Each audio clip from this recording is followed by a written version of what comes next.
Tous les prisonniers politiques ont retrouvé la liberté. Michel Gbagbo répond à Kakabe. Le jeudi 9 juin, à l'occasion d'un entretien qu'il accordait à Radio France Internationale, le ministre en charge de la réconciliation, Kwadwo Kona-Bertin, s'est prononcé sur le climat politique qui prévaut en Côte d'Ivoire. Au lendemain de l'élection d'Anama Bictogo à la présidence de l'Assemblée nationale ivoirienne, avec le soutien des députés de l'opposition, le ministre Kakabe y a vu le signe de la grandeur d'âme du peuple de Côte d'Ivoire et de sa classe politique. Poursuivant dans ses explications, Kakabe affirmait « Nous voulons désormais aller à la paix. Nous avons un passé douloureux que nous voulons laisser derrière nous. Et la classe politique doit donner l'exemple. Le chef de l'État, son Excellence, M. Alassane Ouattara, tend la main aux autres belligérants. Il y a tous ceux qui la saisissent, comme vous pouvez le constater, comme le président Laurent Gbagbo, qui est rentré au pays. De même pour presque tous ceux qui étaient en exil.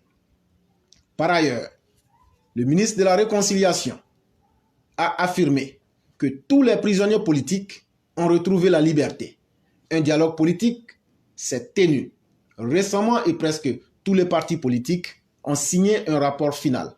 Toutefois, cette dernière déclaration du ministre Kakabe ne semble pas être partagée par toutes les opinions, au nombre desquelles le député Michel Koudou Gbagbo, le fils aîné de Laurent Gbagbo. Pour lui, dire qu'il n'y a pas de prisonniers dits politiques en Côte d'Ivoire est une contre-vérité et il faut s'inquiéter. Quand ces propos émanent d'un ministre de la Réconciliation, a-t-il rétorqué dans un tweet suscitant un débat. À travers cette sortie, Michel Koudou Gbagbo semble contester la déclaration du ministre, toute chose qui laisse sous-tendre que selon lui, des personnes demeurent encore dans les liens de la détention pour leurs opinions politiques. Le ministre Kakabe et le député ont-ils la même définition du mot prisonnier politique? Le débat reste ouvert. C'est un article que nous avons tiré sur Opera News. Et j'ai trouvé cela intéressant parce qu'il est temps qu'on puisse clarifier certaines choses. Et mon message s'adresse à Michel Gbagbo. Michel Gbagbo, faut dire merci à Alassane Ouattara. Sinon, toi là, si c'était les lois de Laurent Gbagbo, les lois iniques, les lois perverses, les transgressions de Laurent Gbagbo et de Simone Evé Gbagbo, toi là qui n'allais jamais être même planton en Côte d'Ivoire. Parce que ta maman est française. Or, Laurent Gbagbo dit que eux sont des ultra xénophobes. Mais il a fallu le temps d'Alassane Ouattara.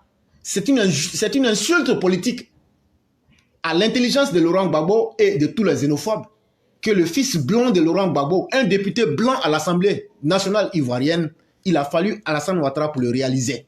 Ça, il faut qu'on te dise ça. Il faut aller dire d'abord à ton père que c'est un xénophobe patenté et que sous lui-même ses propres lois, toi, tu ne peux même pas être un député en Côte d'Ivoire. Ça, c'est clair et on met ça à côté. Deuxième chose, tu as dit que des gens sont en détention pour leurs opinions politiques. Très bien. Donne-nous les opinions des différentes personnes qui se trouvent en prison. Donne-nous les opinions de Dobo Blé. Donne-nous les opinions de Seka Seka. Donne-nous les opinions des mercenaires que vous avez pris pour attaquer en Dautré. Donne-nous les opinions de ceux que vous avez utilisés à partir du Ghana pour faire des coups d'État. Et selon Ahmed Bakayoko, on en compte plus de 200 à son époque. Basons-nous sur ces faits. Et tout le monde a entendu ça. Basons-nous sur ça. Qui faisait ces coups d'État et ces mauvaises actions? C'est vous, les partisans de Laurent Gbagbo. Et vous voudrez que attaquer son pays, détruire des vies, porter atteinte même à l'intégrité du territoire, soit perçu comme une opinion. Je vous dis, monsieur, c'est que vous dévalorisez le rôle d'un député en Côte d'Ivoire. Michel Gbagbo, c'est que tu ne connais pas le rôle d'un député et c'est une honte que tu puisses cogiter sur un tel aspect parce que tu voudrais que la réalité soit ce que vous voulez. Mais Dieu merci, la Côte d'Ivoire n'est pas dirigée selon vos désirs, encore moins les désirs de votre père, encore moins de vous. La Côte d'Ivoire est dirigée selon les capacités intellectuelles et les compétences d'un homme qui s'appelle Alassane Dramane Ouattara, qui sait très bien faire la différence entre des criminels de guerre patentés, des mercenaires et des putschistes patentés de tous les acabis. Et effectivement, nous le disons et nous le réitérons. Si le président Ouattara libère ces personnes, c'est qu'il aura ouvert lui-même le livre blanc pour décider comment chaque semaine des coups d'État de votre clan sera effectué. Et aujourd'hui, si vous tenez forcément qu'on libère ces personnes-là, ce sont les pièces manquantes pour pouvoir faire votre coup d'État. Sinon, si ces personnes étaient là pour leur opinion simplement, dites-nous clairement les opinions qu'elles ont tenues, qu'elles ont eu à affirmer, et on va vous dire pourquoi elles ont été arrêtées. Vous ne serez jamais capable de nous dire voilà ce que Dogwebla a dit, voilà ce que Sekaseka a dit. Ce n'est pas pour leurs opinions que ces personnes ont été arrêtées. Ces personnes ont été arrêtées. Et pour certains même, comme Lida Kwasi, ils ont été pris en flagrant délit. Les vidéos existent où eux-mêmes font des aveux et demandent pardon à la République. Alassane Ouattara est trop clément avec vous. Dans d'autres cieux, on vous aurait pendu par les pieds. Un seul pied. Et vous aurez... Allez demander comment Sani Abacha a pendu Ken Saro-Wiwa. Et vous allez comprendre. On vous aurait pendu par les pieds. Le sang serait descendu dans vos crânes. Et vous aurez trépassé. C'est de cela qu'il est question. Et donc dites à Alassane Ouattara, Dieu merci. Parce que des gens comme moi en face, on vous aurait liquidé sous le prétexte que vous avez pris des armes contre la République et que vous êtes resté au champ d'honneur. C'est ce que vous méritez. Mais votre intention, elle est connue. Ceux qui veulent se blaguer peuvent se blaguer. Vous voulez forcément utiliser ce problème-là et vous voulez forcément attaquer de tous les bords le régime pour qu'on puisse libérer ces chiens de guerre, ces desperados. Et maintenant, on va reprendre la guerre à partir du 11 avril 2011, pardon. Eh bien que non, votre rêve ne sera jamais réalisé tant qu'Alassane Ouattara sera président. Alassane Ouattara ne sera pas votre Dubaï. Alassane Ouattara ne sera pas votre porte-à-potis. Lui, c'est un garçon plein. C'est lui qui va chier dans votre bouche, comme il le fait actuellement là. Quand Laurent Gbagbo est parti, il s'est caché pour aller en RDC, République démocratique du Congo, soi-disant pour le mariage de son ami. L'argent qu'il allait prendre là, c'était pour faire quoi? C'était pour faire coup d'État. C'était pour faire coup d'État, non? On sait ça. La seule chose qui vous manque, ce sont vos chiens de guerre que vous voulez réactiver sur le terrain. Et moi, je dis au régime d'Abidjan, si vous voulez, prêtez-vous à ce jeu-là et laissez le discours ambiant de l'environnement vous distraire. Mais vous ne serez pas surpris. Parce que de là où je vous parle, Dogwebla le dit à qui veut l'entendre, qu'il ne regrette pas ses actes et que même si c'était à refaire, il le referait 1001 fois. Et je le dis, l'armée n'est pas un désordre. À partir du moment où le chef d'état-major, en la personne, à l'époque, comment j'oublie son nom, celui qui est ambassadeur maintenant là. Chers élèves de la classe, vous m'aidez? Lui qui est ambassadeur, qui était allé sauver les gens en Ukraine là. Voilà, lorsque j'aurai le nom, je vais le dire. Et si des gens qui étaient même des chefs d'état-major ont reconnu l'effectivité des faits, et je parle de Philippe Mangou, c'est ça, je parle de Philippe Mangou. Si eux, de leur position, ont reconnu la défaite de Laurent Gbagbo et l'injustice que Laurent Gbagbo voulait imposer à la Côte d'Ivoire, si par pur tribalisme, vous vous êtes accroché à Laurent Gbagbo pour tuer les populations de la Côte d'Ivoire, vous assumez les conséquences de votre iniquité. Et de ce fait même, vous méritiez qu'on vous radie de l'armée. Parce que vous avez désobéi aux règles de l'armée, vous avez trahi le peuple ivoirien et vous avez suivi votre passion. La passion aveugle d'aider un homme parce que vous êtes de la même ethnie, de la même tribu. Voilà ce qui vous a encouragé à tuer les Ivoiriens pour Laurent Gbagbo, même dans la voie du mensonge. Et donc vous avez trahi Dieu lui-même. Parce que celui qui trahit sur la base, en utilisant le mensonge, trahit Dieu. Et c'est des gens comme ça, des pourritures de l'humanité. Vous voulez, il y a prisonniers politiques en Côte d'Ivoire. S'il y a prisonnier politique en Côte d'Ivoire, viens t'asseoir devant moi puis tu vas me dire ça. C'est les Kakabela qui s'amusent avec toi. Et prennent salaire. Moi, je ne prends pas salaire avec quelqu'un. Viens, si tu es sûr que tu es député et que tu es garçon là, viens devant moi. Ou bien il faut envoyer les gens du FPI. Donc, quand venir nous dire ça ici, ce qu'on va leur donner là, ils vont comprendre qu'il n'y a pas prisonnier politique en Côte d'Ivoire. Et la question, elle est close. On ne les libère pas aussi. Voilà. C'est ce que Ouattara a dit à Seplou. Nous là, il n'y a pas prisonnier politique. Aujourd'hui là, c'est un piège.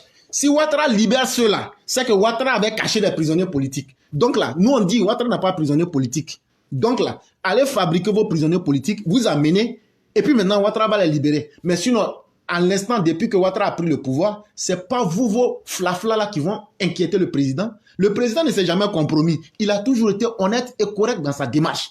S'il avait des prisonniers politiques, Amnesty International, Human Rights Watch et toutes les organisations comme l'ONU auraient dit, voilà, il y a des prisonniers politiques en Côte d'Ivoire. Mais à part vous, un clan, un kyste de tribalistes et de racos et de radicaux et d'hommes violents, personne ne sait qu'il y a des prisonniers politiques en Côte d'Ivoire. Donc, vous vivez dans vos propres imaginations qui n'intéressent personne. Et de deux, je tiens à vous le dire, si vous étiez dans la même posture du régime actuel, vous n'aurez pas tenu le même discours. Parce qu'à votre époque, vous n'aviez pas donné la chance à des gens même d'être en prison. Vous avez tué autant de personnes. Vous avez tué autant de soldats. Vous avez tué autant de citoyens. Vous avez tué autant de personnes que votre régime est très mal placé pour donner des leçons à qui que ce soit. Ça, c'était pour aujourd'hui. Si vous êtes garçon, vous avez entendu, vous écoutez, vous pouvez intervenir. Si vous êtes trop fâché même là, apportez preuve. Nous, on est prêts et on vous attend.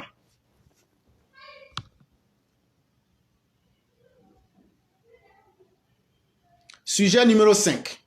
Existe-t-il réellement un désir de chantage provenant du peuple? Ouais. En Côte d'Ivoire, il faut avoir le courage d'évoquer les vrais sujets. Maintenant, il y a de cela environ 2 semaines, s'est tenue une cérémonie dite de réconciliation des 2 peuples ouais de la Côte d'Ivoire. Il s'agit du Guemon et du Cavali. Rien de spécial, me direz-vous. Cependant, pour qui a suivi les préparatifs de cette fête dite de réconciliation des peuples frères, il y a indéniablement matière à se poser des questions.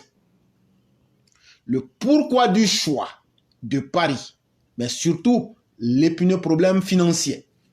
Oui, vous convenez avec moi que le bon sens aurait voulu que cette cérémonie se passe dans les 2 régions citées. Car qui mieux que les sages ouais, réunis sur la terre de leurs ancêtres en Côte d'Ivoire, étaient habilités pour apporter les bénédictions nécessaires pour une paix durable. Pas de quoi déplacer la brave ministre Anne Ouloto, une des meilleures d'ailleurs. Pendant les préparatifs de cette fête des ouais à Paris, il en est ressorti qu'il y avait un sérieux problème de trésorerie. L'État de Côte d'Ivoire, à travers son ambassade, devrait combler ce déficit financier à hauteur de 80%.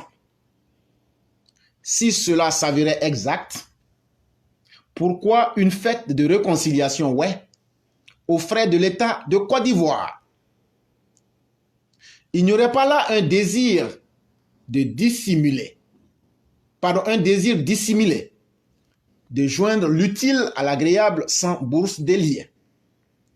Pourquoi les ouais s'arrogent-ils le droit de procéder ainsi? Qui sont les initiateurs de cette fête qui s'apparente à une arnaque? Et si le cas ouais faisait boule de neige et que tous les autres peuples, il faut le dire, nous sommes plus de 63 ethnies, s'y mettaient eux aussi.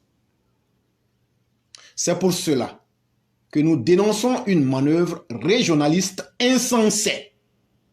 Nous exigeons qu'à l'avenir, un audit suive toute manifestation impliquant un apport financier de l'État de Côte d'Ivoire, puisque c'est l'argent du contribuable, c'est-à-dire chacun de nous. J'accuse les initiateurs j'accuse aussi l'État ivoirien de céder aux caprices malsains. Nous exigeons que tout peuple, fût-il le peuple ouais, finance ses propres cérémonies. Nous aimerions aussi savoir pourquoi ce peuple, à travers certains de ses fils et filles, voudrait détenir un passe-droit au détriment des autres peuples en Côte d'Ivoire.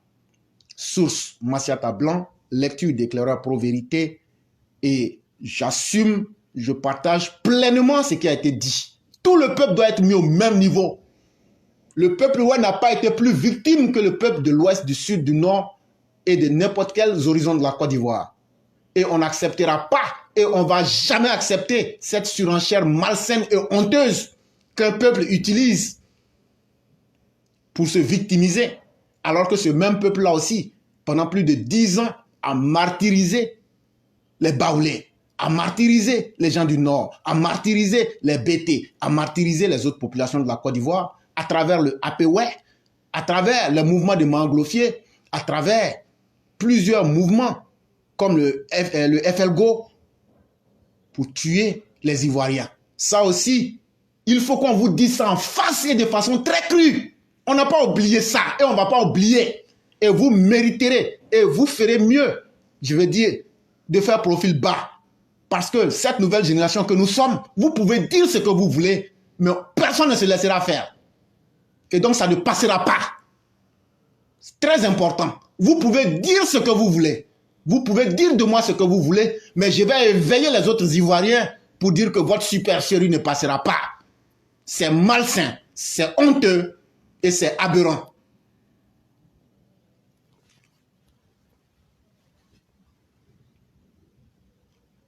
Sixième et dernier sujet.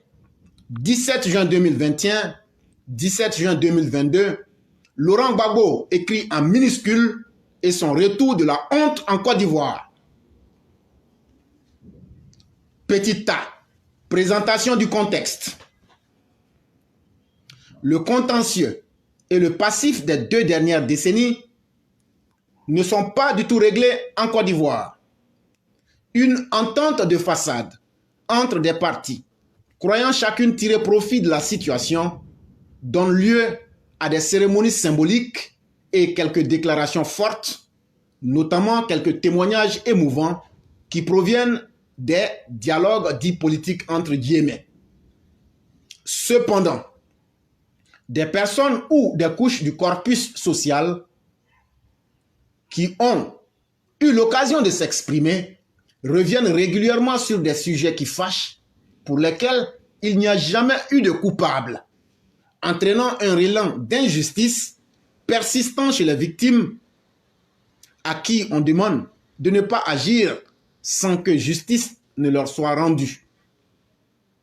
À côté, des gestes politiques étendent les avantages à certains acteurs adverses.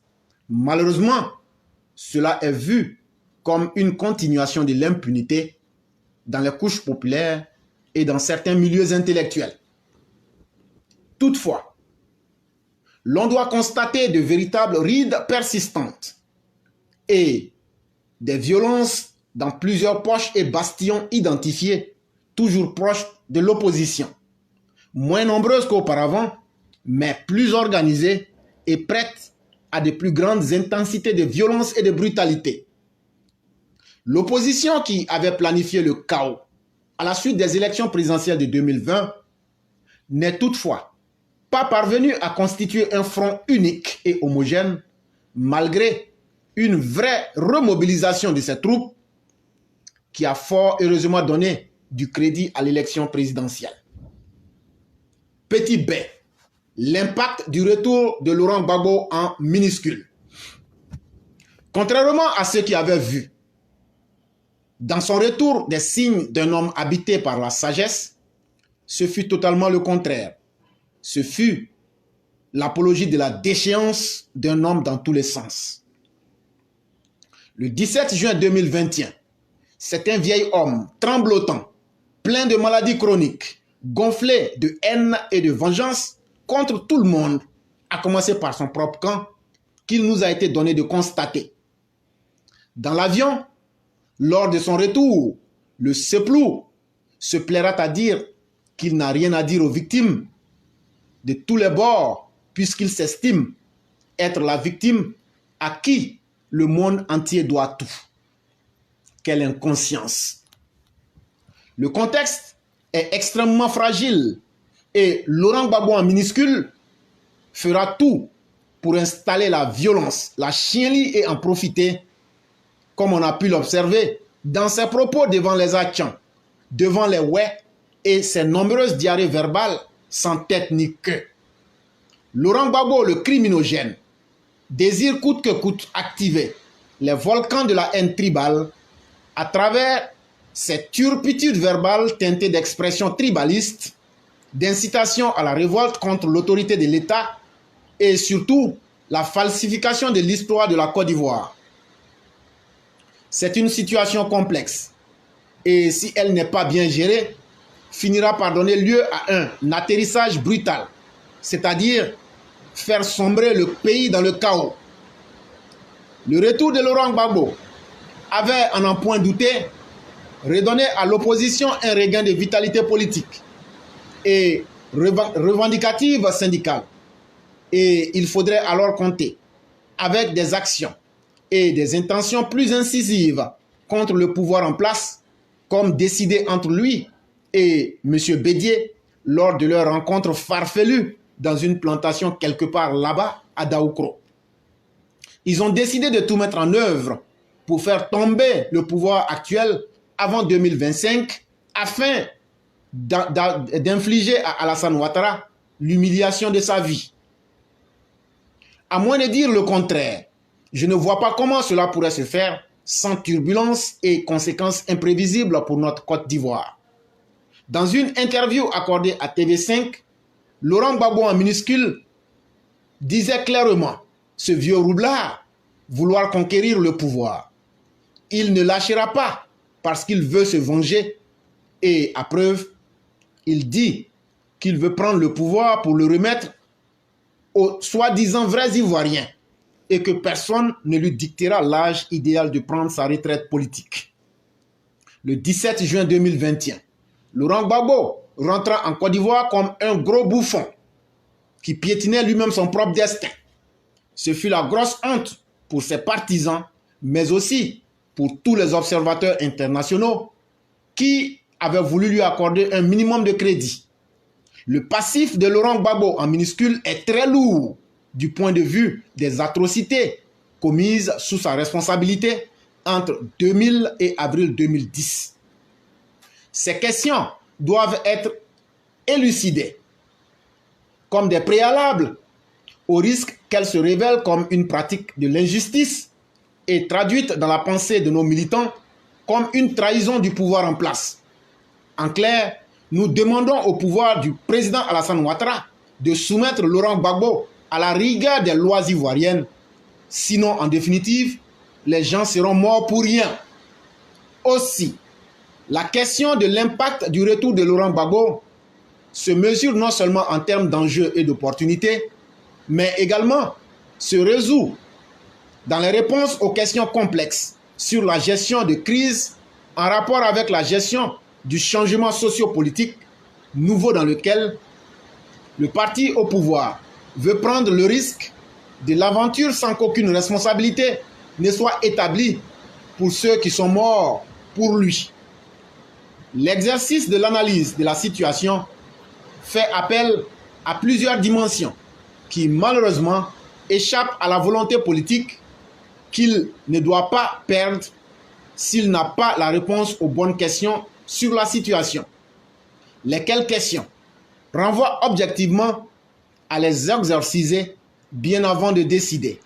Les problématiques qui couvent dans les esprits de ceux qui pensent avoir tout perdu par la faute de celui pour qui le pouvoir veut la grâce. A-t-il pris la pleine mesure des domaines fâcheux, toujours occultés pour les victimes? Non.